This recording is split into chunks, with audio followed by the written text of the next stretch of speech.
I sent a mobile training team to Afghanistan last year. They graduated their class on Friday. They had this young PFC in the class. By Monday morning, that guy was flying a mission, just doing fob security.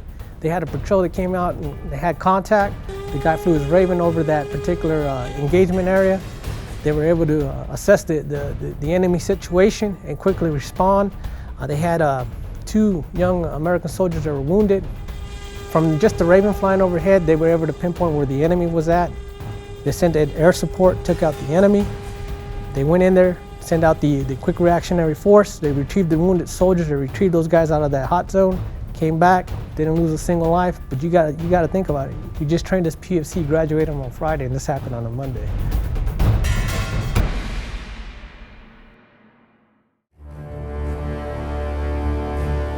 The building that they were supposed to engage, we were kind of doing just a zone reconnaissance, and some of my operators identified some movement on top of a building that the intel had said that they were all vacant. So we sent a report up and they were able to send a little contact team down, and it turned out that it was, enemy forces that were preparing an ambush. So the fact that we gave them a heads up was definitely something where they started to rely on us a lot more after that.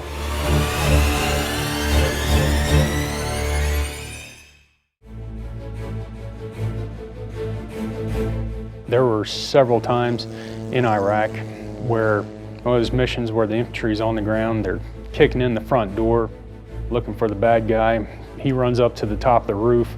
We're able to sit there and keep tracking that guy with the shadow as he's, hopping from roof to building, running down the street. Whereas infantry, if they got to get in their trucks or whatever, we can stay right on track with the guy. Once he gets to, where he thinks he's hit or resting or whatever, we just direct him right onto that grid, and infantry shows up and does their thing. We usually fly past this open stadium this one particular time. Just so happened to fly across it. The enemy was out there setting up 105 rockets towards the green zone. And we were able to intercept that and relay it back up to our TOC, who of course relayed it on up further. Before we knew it, Apaches were laid on and took care of them.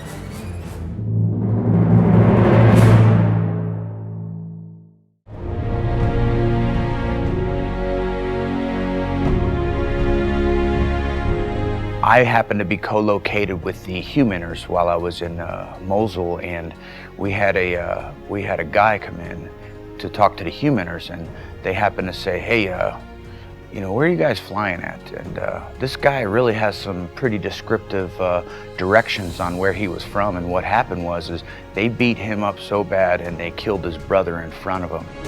I brought up our video on the computer, and I had my guys on the phone, and I walked them through what he was walking me through after the translation. And he brought us to an industrial area, and he pointed us to the Connex that he explained explicitly. And basically with that information in the human report, we uncovered the largest cache of weapons right before the elections.